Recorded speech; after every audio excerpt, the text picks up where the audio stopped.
Il pensait qu'en lui brisant les 2 jambes, il mettrait fin à l'histoire, qu'elle ramperait hors de la base et ne reviendrait jamais. Parce que qu'est-ce qu'un Navy s'il peut bien faire quand il ne peut même pas se tenir debout? Mais le lieutenant commandé Nila Reeves n'a pas disparu. Elle n'a pas enfreint le protocole. Elle n'a même pas parlé. Elle a simplement reconstruit ses attelles, reconfiguré le système et attendu. Et quand ils sont revenus pour elle, elle n'a pas fui. Elle n'a pas broché. Elle a juste bougé. Maintenant, avant de vous montrer comment un cil a transformé des os brisés en stratégie de combat et comment 3 hommes ont quitté ce couloir sur des civières, laissez un commentaire pour nous dire d'où dans le monde vous nous regardez. Assurez-vous d'être abonné avec l'icône de la cloche activée et restez juste ici parce que ce jour-là, ils ont finalement découvert que les Navy SLS ne fut pas un combat. L'air à 4h30 collait à la peau comme de la sueur qui ne s'était pas encore formée. Humide, lourd, assez sombre pour que les projecteurs au-dessus du terrain d'entraînement de Coronado projettent de longues ombres qui semblaient plus nettes qu'elles ne l'étaient. Les bottes frappaient le gravier dans un rythme irrégulier. Le souffle se condensait et disparaissait. 30 candidats SEAL se tenaient au repos près des pistes d'endurance. Certains sautillaient sur leurs orteils, d'autres secouaient encore le sommeil. Tous attendaient. Le lieutenant commandé Nila Reeves ne sautillait pas. Elle ne clignait pas non plus des yeux. Elle se tenait à la tête de la formation, bras derrière le dos, posture droite, mais pas rigide. Son uniforme était sobre, aucune décoration visible. Sa silhouette était mince, compacte, pas le genre de carrure qui hurle la puissance, juste l'économie. C'était son premier jour officiel de retour sur le terrain. Pas de logistique, pas d'analyse de reconnaissance, pas de travail de bureau, instruction de mobilité, une réaffectation qui avait soulevé des sourcils à travers le complexe. C'est une recrue de reconnaissance, pas de combat. Elle n'a probablement pas fait une course complète avec Sac depuis Bud S. Je lui donne 3 jours avant qu'elle retourne derrière un bureau. Nila ne répondait pas au chuchotement. Elle ne le faisait jamais. Piste d'endurance. Un des instructeurs seniors a crié, presse-papier à la main. Rotation de sprint. Partez à mon signal. Il a jeté un coup d'œil à son chronomètre. Le chrono est lancé. Le chrono est lancé. 3, 2, 1. Ils se sont élancés. Le gravier s'est soulevé en nuage. La respiration s'est immédiatement épaissie. Les premiers 50 mètres séparaient les arrogants des conditionnés, comme toujours. Mais Nila ne s'est pas précipitée en avant comme les autres. Elle a dosé son effort, foulée courte, près du sol, bras serrés contre les côtes. Son rythme était métronomique, régulier, efficace, presque mécanique. Elle ne ressemblait pas à quelqu'un qui sprintait. Elle ressemblait à quelqu'un qui calibrait chaque pas. Le petit officer Ricker, grand et au cou épais, a foncé en avant dès le départ. L'un des plus rapides de la base sur le papier, connu pour ça. Il menait dans le premier virage, botte martelant fort. Mais Nila n'a pas changé de rythme. Elle a juste pris le virage plus serré, coupant l'angle, réduisant la distance. Au 2e tour, elle était à sa hauteur. Au 3e, elle a devancé de 2 foulées. Puis 3, un des SEALS a murmuré « Impossible ». Elle a franchi la ligne 5 secondes avant Ricker. Sa poitrine ne se soulevait pas violemment. Elle n'a pas regardé en arrière. Elle s'est juste éloignée de la piste comme si c'était un exercice ordinaire. Le temps, a demandé l'instructeur, fronçant les sourcils devant son chronomètre. Un autre presse-papier a cliqué. Nouveau record pour ce cycle. 8 secondes nettes.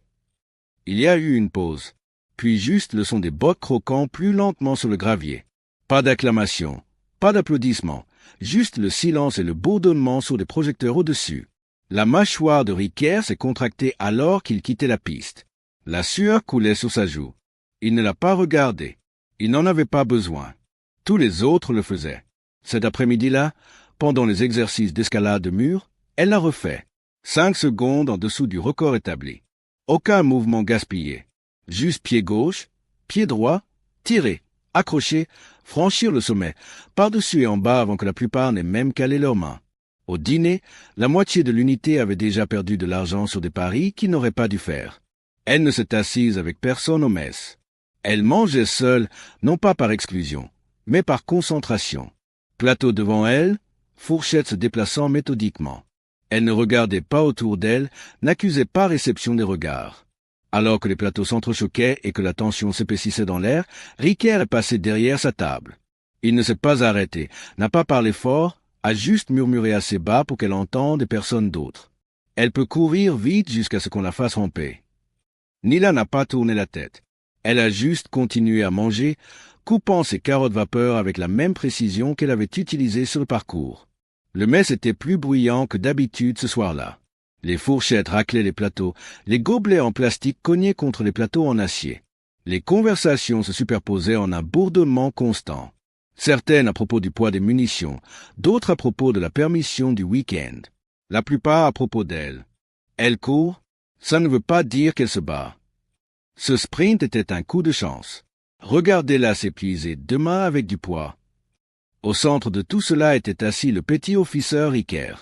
Posture décontractée, bras étendus largement, bottes posées sur une chaise vide comme s'il possédait l'endroit. Son équipe le flanquait. Bishop, Crane, Doran, tous de la même rangée de baraquements. Tous souriants comme s'ils avaient déjà gagné quelque chose. C'est une marathonienne, a dit Ricker, grignotant une barre protéinée. Des jambes de distance. Elle lâche quand ça côte.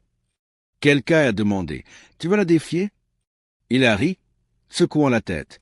Pourquoi faire? Elle va s'effondrer toute seule. Le parcours lesté de demain va la casser comme une brindille. Quelques autres ont hoché la tête. Un des nouveaux gars a ajouté « 50 qu'elle ne dépasse pas le checkpoint 3. » Ricker a levé un sourcil. « Tu paries contre elle ?» Le gars a hésité, puis a dit « Je parie sur la physique. » Un murmure d'approbation a traversé la table. Quelqu'un a ri. Un autre a frappé le plateau 2 fois pour insister. De l'autre côté de la salle, Nila était assise au même endroit que la veille. Même plateau, presque intact. Elle n'a pas tressailli quand son nom est apparu dans la conversation, n'a pas regardé, a juste tranché sa nourriture comme si elle travaillait sur un problème mathématique.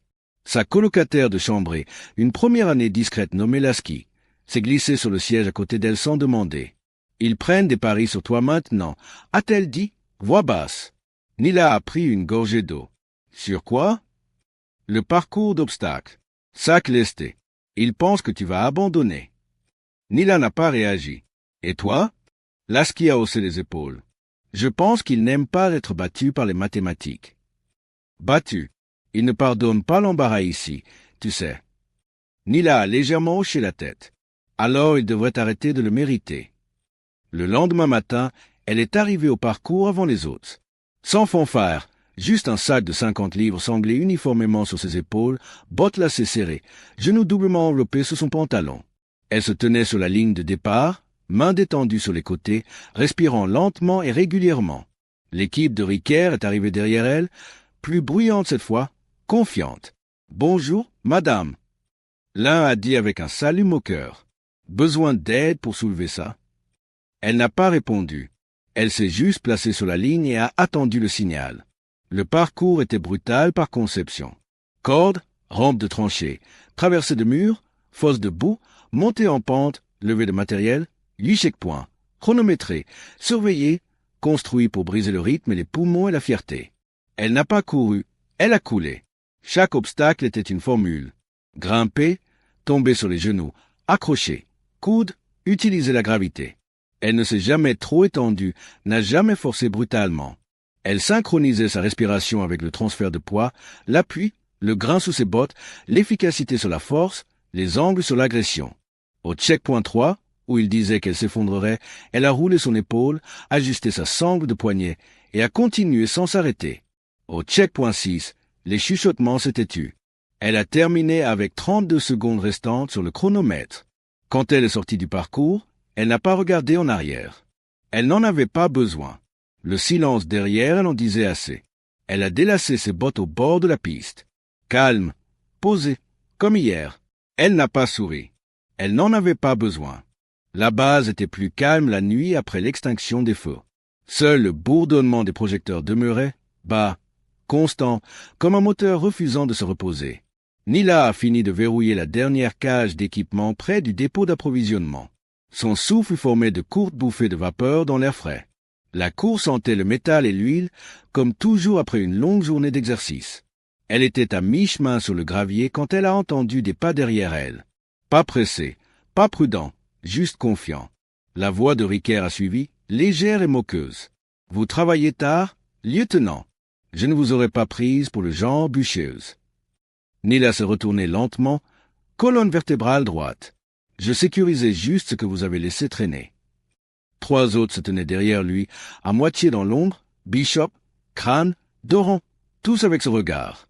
Celui qui commence par l'amusement et finit dans quelque chose de plus sombre. « Détendez-vous » a dit Ricker, s'approchant. « Nous sommes juste là pour parler. » Nila n'y croyait pas.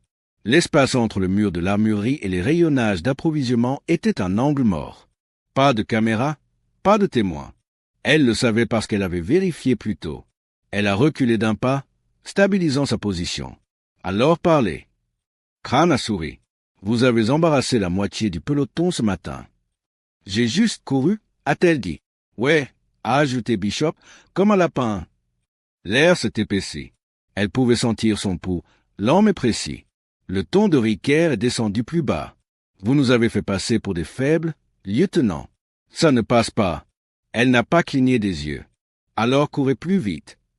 Ça aurait dû se terminer là. Un avertissement, une insulte, une autre ligne tracée dans la poussière. Mais la fierté est une arme entre de mauvaises mains. Ricker s'est jeté en avant premier.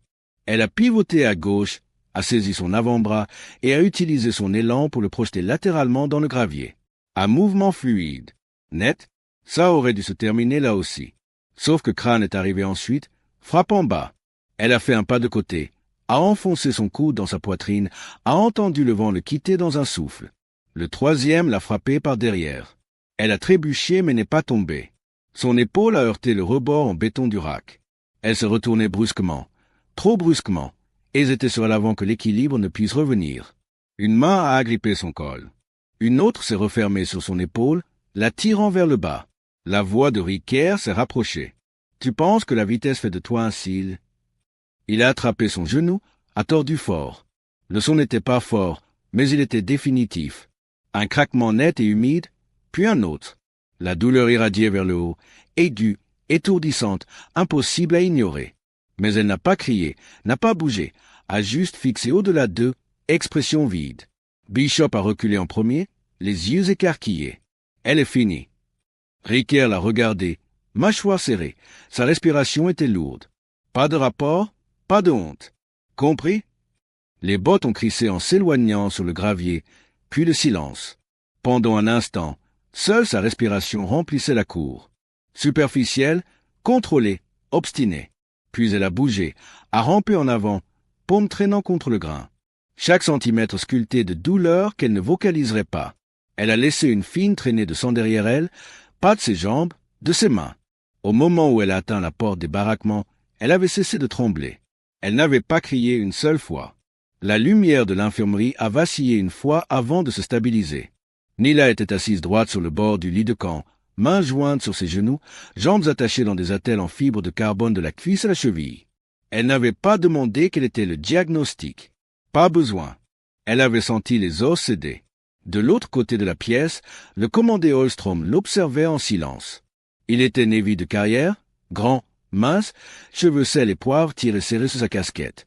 Il avait lu son dossier une douzaine de fois avant ce moment. Connaissait ses citations. Son grade, sa décennie avec Dave Grohl avant qu'elle ne soit mutée à Coronado comme instructrice. Mais les dossiers ne vous préparaient pas à ça, surtout pas à la façon dont elle le regardait maintenant. Ferme, sans ciller, comme si elle avait déjà 10 coups d'avance. « Vous auriez dû déposer le rapport ?» a-t-il dit. « Je ne suis pas venu ici pour plaider la faiblesse. » Il a fait les 100 pas une fois, lentement, puis s'est arrêté. « Lieutenant commandé Reeves, vos jambes sont cassées. »« J'en suis consciente. » Un silence s'est étiré entre eux. Elle n'a pas broché. « Ça n'aura pas d'importance, » a-t-elle ajouté. Il a croisé les bras. « Vous pensez que vous enseignez quelque chose à quelqu'un en boitant dans ce complexe. Je n'ai pas besoin de marcher pour enseigner la discipline. » Il a expiré une fois, sèchement. « Vous n'êtes pas la première opératrice à se faire agresser. Mais les SEALS ne fonctionnent pas sur des vendettas personnels. Je ne dépose pas de plainte. » Le sourcil de Holstrom s'est levé. « Pourquoi ?» Nila a légèrement incliné la tête. « Parce que je sais déjà ce qu'ils craignent le plus. » Il n'a pas répondu, elle a continué. « Ils craignent l'exposition, bien sûr, mais plus que ça, ils craignent une femme qui revient, qui ne rentre pas dans le protocole, qui n'a pas besoin d'une enquête pour se souvenir des noms. » Il l'a regardée comme s'il ne savait pas s'il devait la réprimander ou la saluer. Reeves, a-t-il commencé, mais elle a levé une main. Pas grossièrement, juste clairement. J'ai besoin de 7 jours, a-t-elle dit. C'est tout. Pour faire quoi? Sa voix n'a pas monté. Pour finir ce que j'ai commencé. Holstrom l'a étudié longuement. Vous réalisez à quoi ça ressemble. Ce n'est pas de la vengeance. Il n'a pas répondu. J'ai déjà gagné, a-t-elle dit doucement. Ils ne le savent juste pas encore. Les lumières bourdonnaient au-dessus.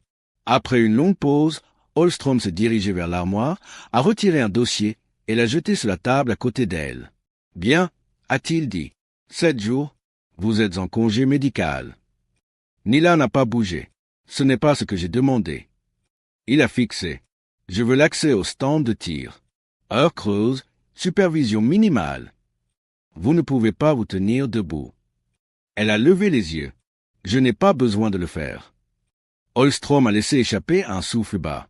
Et quand le conseil demandera où j'étais quand vous êtes retourné en boitant dans une baie de combat, vous direz que je me rétablissais seul. Il a étudié, puis a lentement hoché la tête. Vous avez une semaine, Reeves. Ensuite, je dois mettre tout ça par écrit. Elle a hoché la tête. Vous n'aurez pas besoin de le faire. Alors qu'il se tournait pour partir, il s'est arrêté à la porte. Pourquoi pas? Nila n'a même pas levé les yeux. Parce qu'ils l'écriront pour vous. Il disait que le stand de tir était fermé pour maintenance. Il n'avait pas tort. À 2 heures, personne ne vérifiait. Pas de registre sur presse-papier, pas d'exercice programmé, juste l'écho de poulies métalliques, le grattement sec de sacs de sable traînés sur le béton et le coup sous-répété de frappes de coude sur un mannequin suspendu. Le lieutenant commandé Nila Reeves bougeait comme si la gravité était optionnelle. Elle ne pouvait pas courir. Elle ne pouvait pas s'agenouiller, mais elle avait mémorisé chaque centimètre carré de la baie de réflexe 3 avant même que la semaine ne commence. Et maintenant, elle l'a transformée en sa propre salle de guerre. Les attelles qui verrouillaient ses genoux en place avaient été modifiés. Pivots internes renforcés, plaques d'absorption des chocs. Elle avait éventré un vieux harnais halo pour l'équilibre du poids et cousu le cadre dans un gréement à sangle basse qui reposait à ras de ses hanches. Pas de rotation de cheville, pas de propulsion de pas limitée, mais elle n'en avait pas besoin. Elle pivotait avec le haut de son corps en contrebalançant sur une béquille. Et chaque frappe venait de la torsion du tronc, pas de l'effet de levier des membres. Wham! Goum! Wham! La sueur coulait de sa tempe. Son avant-bras droit saignait.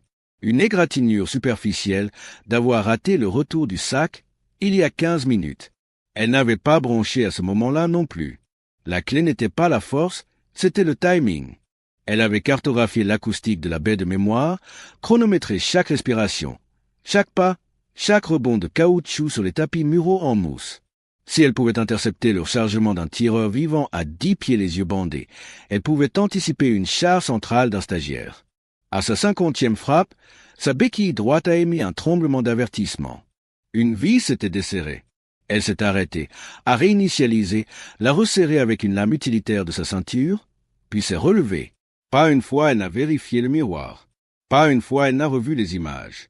Elle ne se préparait pas pour les applaudissements. Elle se préparait pour l'interruption. Derrière la porte en acier, une légère paire de pas s'est approchée. Calme, intentionnelle, pas une patrouille de routine. Elle ne s'est pas retournée. La porte ne s'est pas ouverte. Juste une pause. Puis un retrait silencieux. Qui que ce soit avait vu assez. Elle a expiré, reculé du sac, laissé le silence installer autour d'elle. Puis sans avertissement, elle a lâché les 2 béquilles et s'est jetée. C'était une rafale d'1 seconde, 2 pas, une barre oblique en avant avec tout son poids derrière son épaule, s'effondrant dans le sac avec un impact contrôlé qui a fait vibrer le gréement en acier. Elle a frappé le sol durement, un genou verrouillé, l'autre glissant, la friction brûlant ses paumes. Mais elle n'a pas gémi, n'a pas gagné.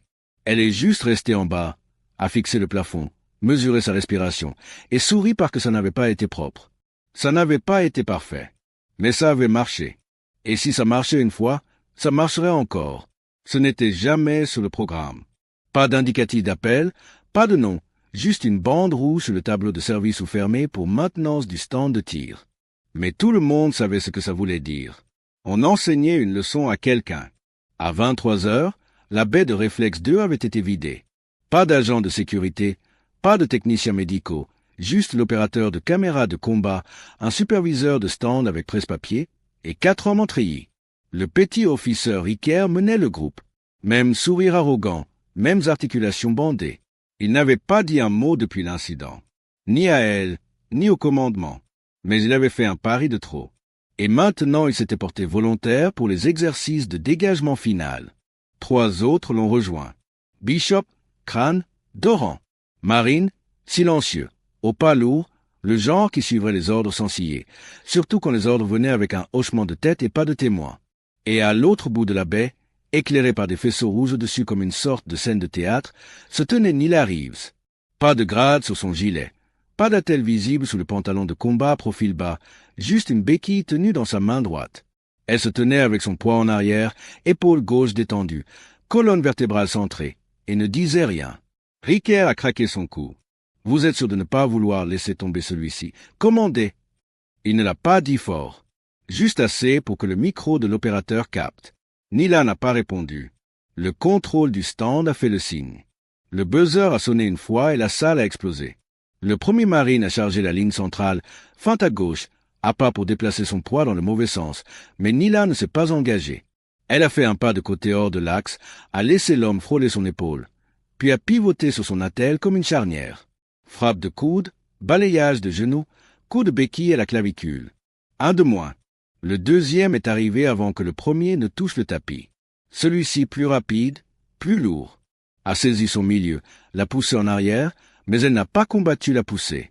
Elle est tombée avec, l'a laissé l'emmener vers le bas, puis a inversé le couple, a calé sa botte droite contre sa hanche et a claqué la béquille sur sa mâchoire avec une force chirurgicale.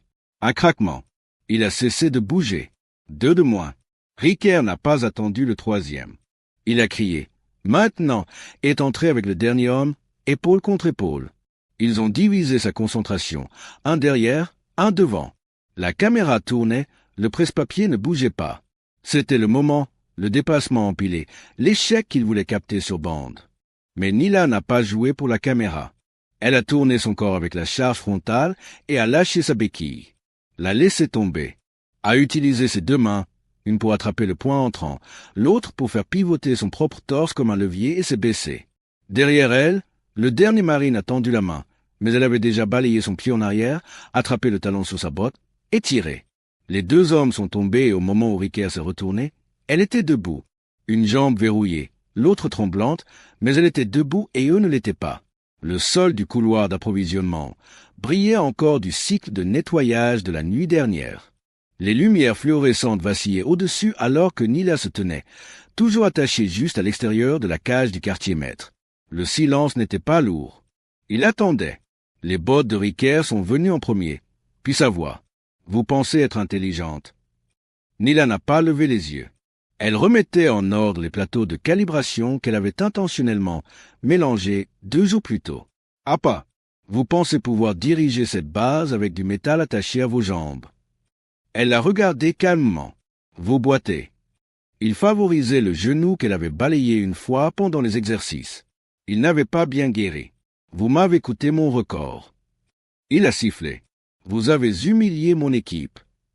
Vous avez fait ça, a-t-elle répondu, plaçant le dernier plateau dans son tiroir revêtu. J'ai juste retiré le camouflage. Il s'est avancé rapidement, trop rapidement pour quelqu'un qui pense clairement. Au moment où il est entré dans sa bulle de proximité, elle a changé de position. Une attelle derrière son tibia, son épaule s'abaissant pour rediriger son poids hors du centre. Crac! L'os radius de son bras s'est cassé sous sa propre chute. Il a crié. 2 de ses hommes se sont jetés par réflexe. Nila s'est tournée avec eux, pas loin d'eux. Le premier est tombé durement, sa clavicule se fracassant contre le bord d'une étagère à cause de l'élan redirigé. Le deuxième a tendu la main vers son épaule, trop haut. Elle a pivoté bas, son attelle attrapant derrière son genou et le tordant. Les tendons ont éclaté. 10 secondes. C'est le temps qu'il a fallu pour que le quartier redevienne silencieux. Ricker haletait sur le sol, les yeux écarquillés de douleur. Son équipe gisait tordue à côté de lui, gémissant. Nila n'a pas exulté. Elle n'a pas parlé. Elle s'est juste tenue debout, respirant par le nez, composée, alerte, équilibrée. Le sergent d'approvisionnement se tenait à l'autre bout du couloir, les yeux fixes, presse-papier à la main. Il n'a pas bougé, n'en avait pas besoin. 2 autres instructeurs sont arrivés en courant quelques secondes plus tard, puis la sécurité. Mettez-les sur des civières, a aboyé l'un, un autre s'est penché vers Riker. Que s'est-il passé? Personne n'a répondu. Pas encore. Mais les caméras avaient tourné. Les couloirs d'inventaire étaient toujours surveillés. Un des techniciens de sécurité a chuchoté dans son calme, fronçant les sourcils. Nous avons des journaux de mouvement, des passages de cartes magnétiques, du sabotage d'approvisionnement. Ses yeux se sont déplacés vers Riker, tout sous son identifiant. Le sergent d'approvisionnement a finalement parlé. Elle n'a pas frappé en premier.